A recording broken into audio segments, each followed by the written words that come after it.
Hello, welcome to In Your Business podcast. In this segment, we are going to be talking about leadership and mental health and how it affects our productivity and what we do. Today, we have two wonderful guests with us to discuss this important topic, mental health, leadership, perfectionism. So let me introduce you to our guests. First, we have Kylie Gonzalez from Community Services Employment Training, better known as CSET. So hi, Kylie. Hello. I can't hear you, Kylie. Hello. Okay, that's better. And then we also have Cooper Caius with us again from SkillsUSA. Hello. So we're really excited. This mental health is a journey for all of us. And I think that when we know what to recognize within ourselves, it really helps us. So I know that for me, I used to shy away from really talking about this. And it seems like the more I talk about it with other people, especially with other community leaders, the more I realize that I'm kind of not in this alone, and there are other people that have experienced similar things to me, and it makes me not feel quite so out of sync. So thank you guys for joining us. No problem. Okay, so let's get into it. Kylie, can you tell me a little bit about what you do for CSET? Okay, so at CSET, I am the program coordinator for our new pilot program called #Grow. It's a leadership and community service program for freshmen and sophomores currently at Farmersville High School. Previously to that, I did #Lead, which is for juniors and seniors all throughout Tulare County to prepare them for life and also for college and career to enter the workforce. So that's super cool. And how many students do you think roughly that you guys serve? I know right now we have 12 in #Grow and about 60 in #Lead, but I would say since I started, probably around 200 youth. That's amazing. And Cooper, you were one of those students, correct? Yeah. I had a fun teacher whose name happens to also be Kylie Gonzalez. So may or may not be the same person. Thanks, Coop. Who knows? So Cooper, what did you get out of the #Lead program? Because I know you're a student advisor now, but when you were actually a student involved in the program, how did that program sit with you? Yeah, #Lead was always pretty great when it came to opening like new windows or doors to like opportunities I didn't think I could like even think about. I remember when we did our race summit, we had someone from, I think, Hollywood. He was like a writer of some sort. He was really cool dude to talk to. And we like, when he talked about it, I was like, whoa, this is actually something I could actually like get into. I like writing in my free time. Not really great at it, but like I love doing it. And I think it also opened me to like having friends. Before I was in Lead, I had just moved here, and then I got into Lead, and now I have a bunch of friends that I now have on my phone who blow up my phone every so often.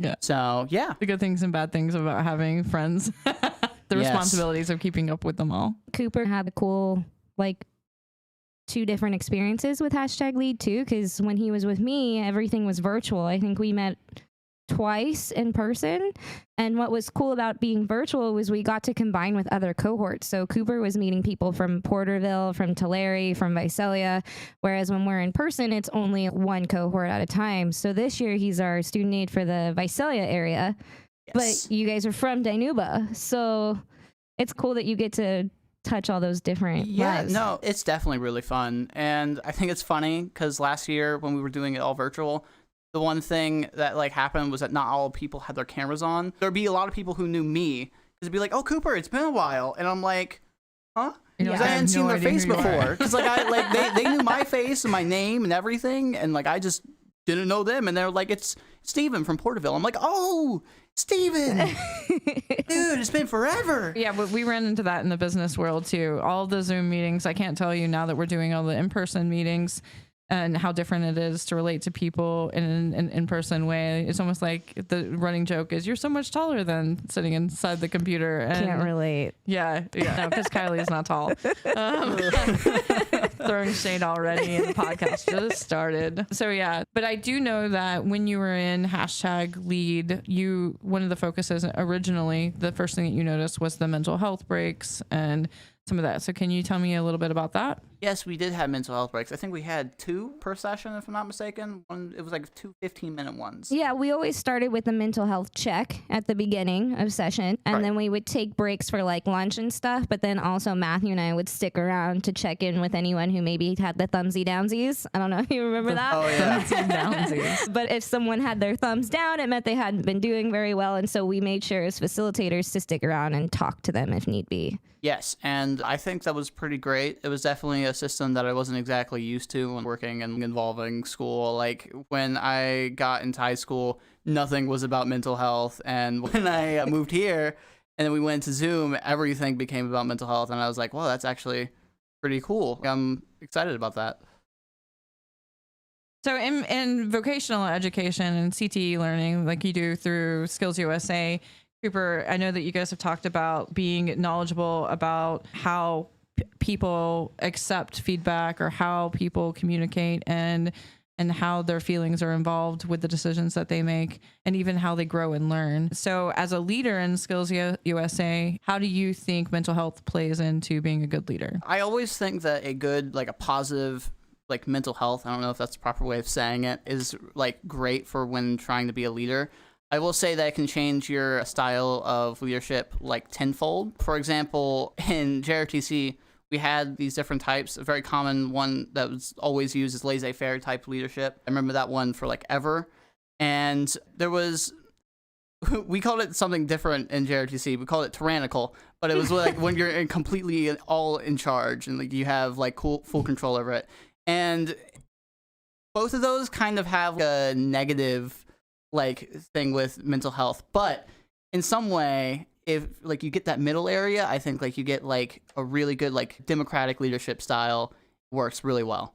Yeah. I think I have known tyrannical leaders in the past, not going to lie. And I will keep that term close to my chest because I think that I need to remember that because I want to use that in the future. So Kylie, what do you think about like leadership and how mental health and understanding other people's mental health, how that plays into what we do? So I think one of the most important things is just to be educated on that mental health, especially if you suffer from your own mental health issues. So I'm diagnosed clinically depressed and generalized anxiety disorder, and I can tell when that's affecting my work. I guess since I teach a leadership program, I'm considered a leader now. I would definitely call you a leader, Kylie. And so I have to do like self check-ins and be like, okay, I'm feeling anxious today or I'm depressed today. So that way it doesn't affect the students and the youth that I'm working with. I think that's really important for any leader to know when to take a break and be like, hey, I can't have this conversation, or I need to take a 15-minute break and step away from the classroom or the meeting, what have you. So that way your own mental health does not accidentally affect someone else's mental health, because you never know if maybe someone's having a sensitive day. Yeah, that's for sure. And while I want to talk about something that you just said, you were talking about imposter syndrome because you're like, hey, I might be a leader. Yeah. And I know that Cooper and I have had recent conversations about that. And just if we have youth out there that are listening to this, I promise you, when you start to feel like you don't fit into what you're doing or you don't fit into that leadership role that you've been given, especially in the very beginning, you do.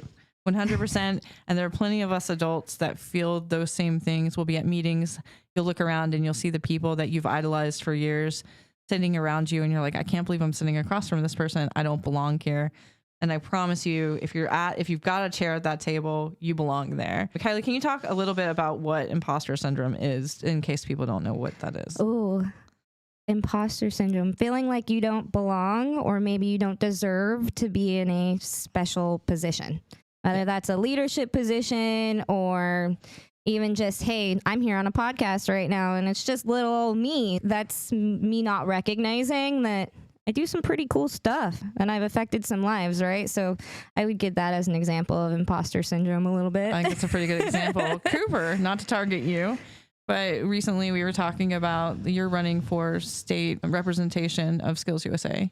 Yes, I'm running for state officer for Skills USA this year, or actually, sorry, next year, specifically post-secondary, which means college. So essentially what I'm doing is nonstop work.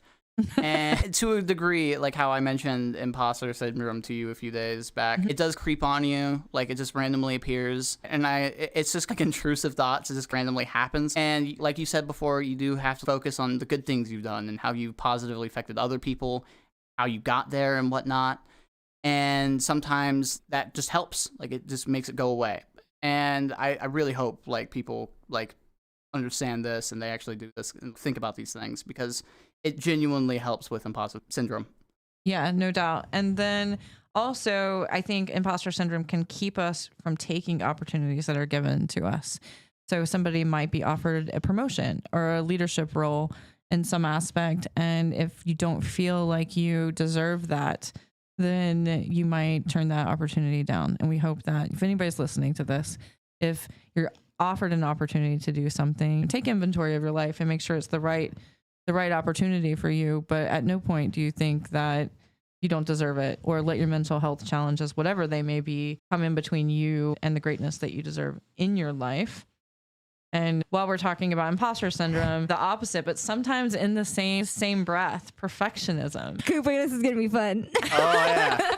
This is going to be great. So perfectionism, I think sometimes we think of it as an egotistical thing. And with leaders, there is a little bit of ego involved in leadership. We just have to be mindful of that. But perfectionism can lead to absolute just stall in anything that you're doing. You want to jump in, Yeah, Cooper? I would love to. So outside of leadership, as an artist, perfectionism is a pain. So you always want to get like that perfect drawing in or that perfect painting or whatnot. And sometimes what happens is that you go down this path of, no, this line doesn't look right, or it looks like really scratchy and I want it to be a straight line. You like restart another page and you restart another page. This is what kind of leads to artist block. And I hate artist block so much because I get like in that like depressed zone where like I feel like I can't do it. And like perfectionism leads down that path and it just sucks. So something that I've like a lot of the artists that I follow always say is look at the work that you've already done and see how good it is and how you've gotten there already. And you won't even have to worry about it. As long as you look at that, you'll be fine. Look how far you improved and how much more you can do. Don't focus on how bad it is, focus on how good it is. I think that's great. Kylie, you want to add to that? Yes. Yes, I want in. Yeah, so one of the tasks I've taken on at CSET is like, even before I was a program coordinator, I was making the schedule for the #lead program and then also creating the curriculum and the way that we wanted to do it. And being a perfectionist, I always want to stick to that curriculum and that schedule like to a T.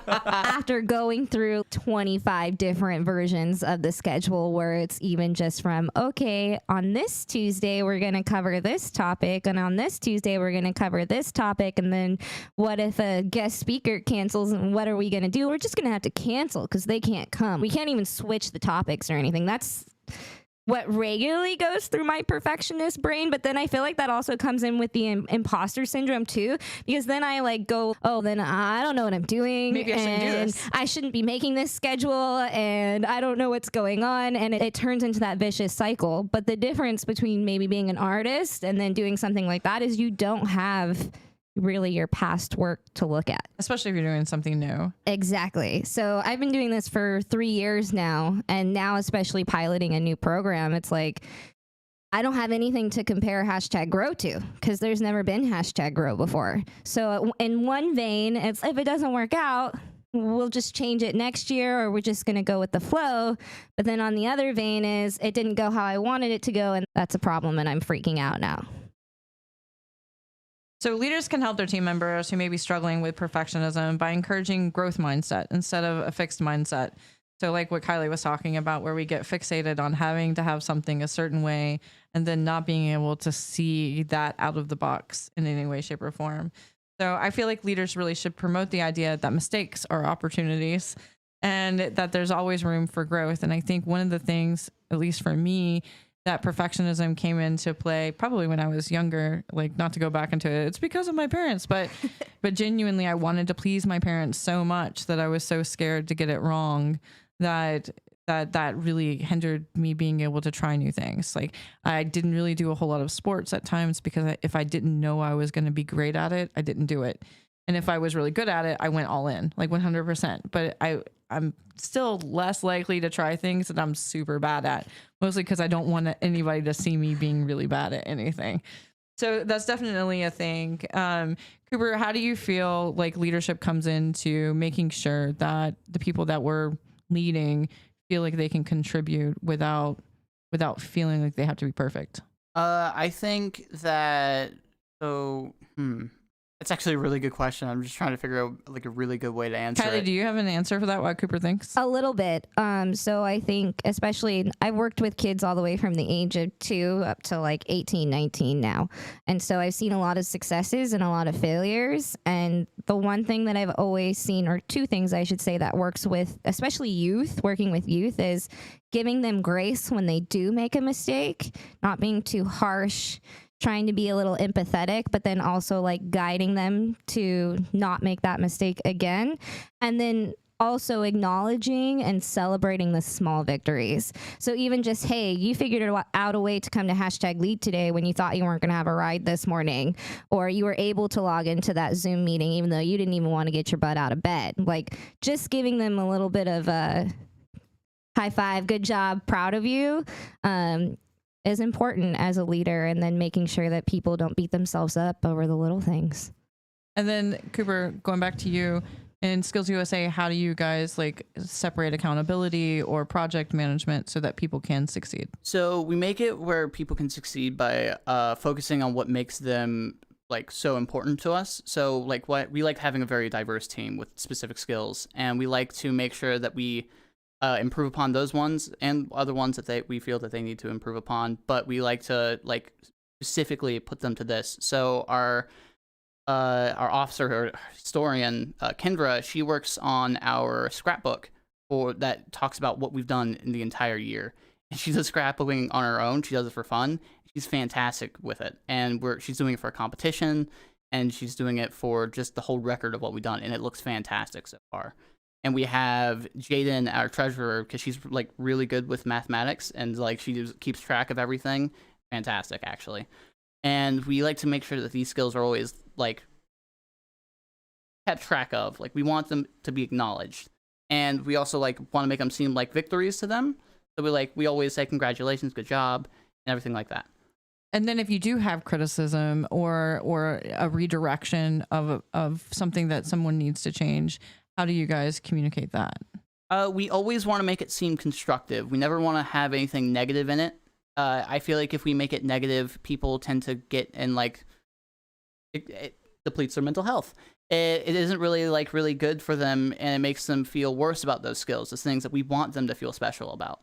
And if somebody's feeling worse about their skills, then how do you think that affects like the work that they're doing? Do you think that affects them at all?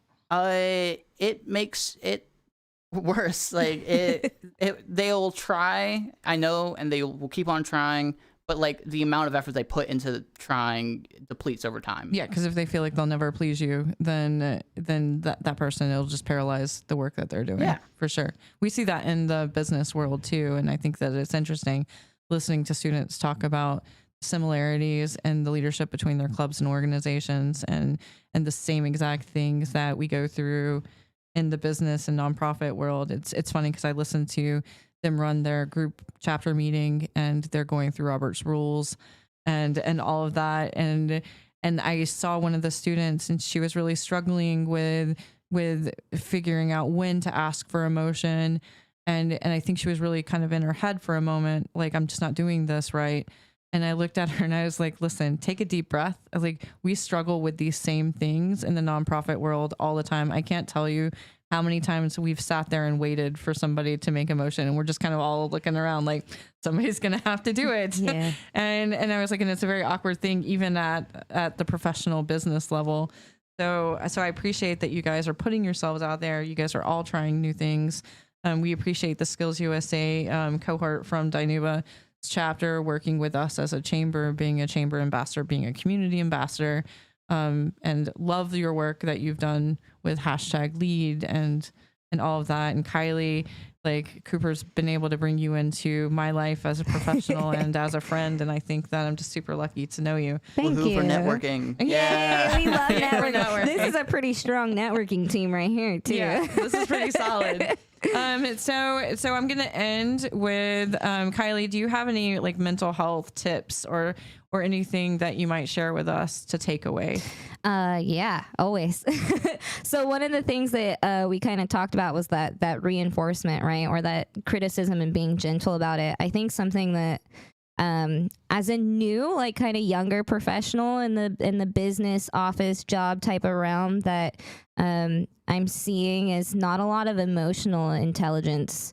And so looking at people and saying, hey, you messed up on this, what can you do better? Is just not a good communication thing. The Gottman Institute does a lot of couples therapy stuff, and one of the things they talk about is using I and we language. And I think that's really important for businesses. I recognize this, and what can we do to help improve this situation? I don't see that enough from businesses and from leadership. And so I think that for businesses, visiting that emotional intelligence is a big part of success. So you know your staff's love language. Are they a words of affirmation person? Do they want that chat in the whole, like for everyone to see, you're awesome, so proud of you for this? Or maybe a $10 Starbucks gift card because they're a gifts person. That's huge for mental health, I think, is knowing someone's communication style and their love language. And then the other thing is that taking a break thing, especially for those of us who like sit at a desk all day. At taking breaks. Same. When I first started, it was during COVID, and so I was tired of being inside all the time, and I always made sure to use my 15-minute break to go for a walk. Always. Oh, and getting outside in the sunshine is well, is I where hate it's the at. sun. I'm a vampire, so in case you can't tell by my vampire teeth and pearly white skin, but, or I should say, it's important just to step away from your workspace, even at school. Like, hey, I need to go to the restroom. Take that 5-minute break that you have to just get up and walk away, and just give yourself a second to take a breath. I think people don't understand how like really helpful that can be, especially in stressful moments. 100%. I also think that it's okay to communicate, like, you know, constructively, like walking away if that's if that's how you need to get away, by taking a restroom break. But I think that I'd like to see students be able to get to a point where they're talking to their teachers and saying, you know, I'm having a stressful moment. Can I walk outside for just a moment and take a minute? And hopefully, I know the educators that we work with understand that. Maybe not everybody is at that level yet, but hopefully we get to the point where we're all recognizing the importance of communicating our needs too. Well, and I was just reading the other day that California recently passed a law that students are allowed 5 mental health days in a school year.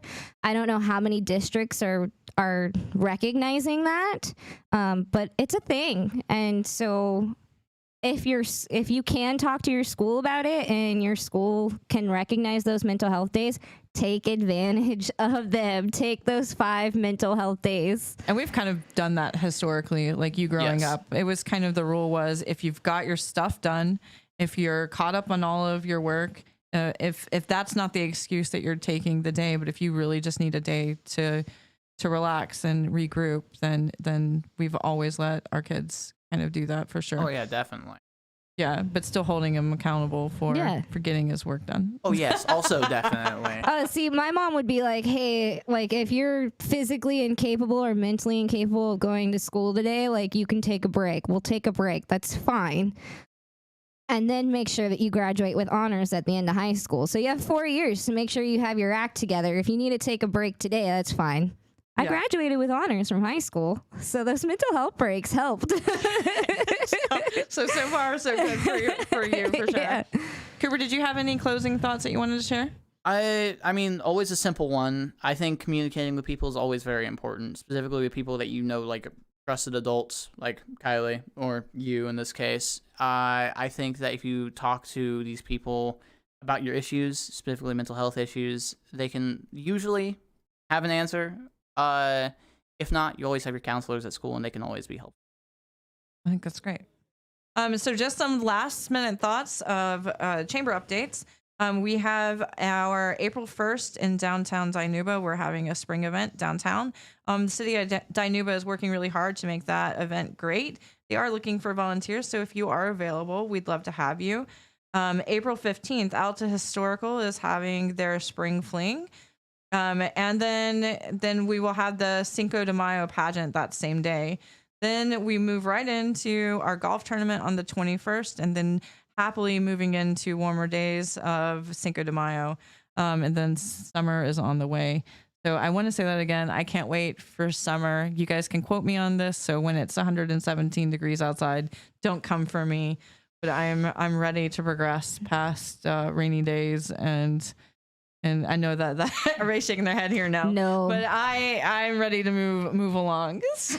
I don't want the flooding. I just don't want like desert. You know what I mean? Like, yeah. I like the 45-degree days when you get to wear cute coats and 5 layers. I do like cute coats. That's true. The Olivia Benson coat. If you know, you know. I just like wearing hoodies. I used to wear hoodies. I wear hoodies in the summer too, though. Like, I've got an issue. So thank you guys for joining us. And that's all we have for our show today. Thank you, Kylie and Cooper, for joining us and putting up with our antics at the Chamber of Commerce. My name is Heath Jones, and that's all we have. We'll see you next time.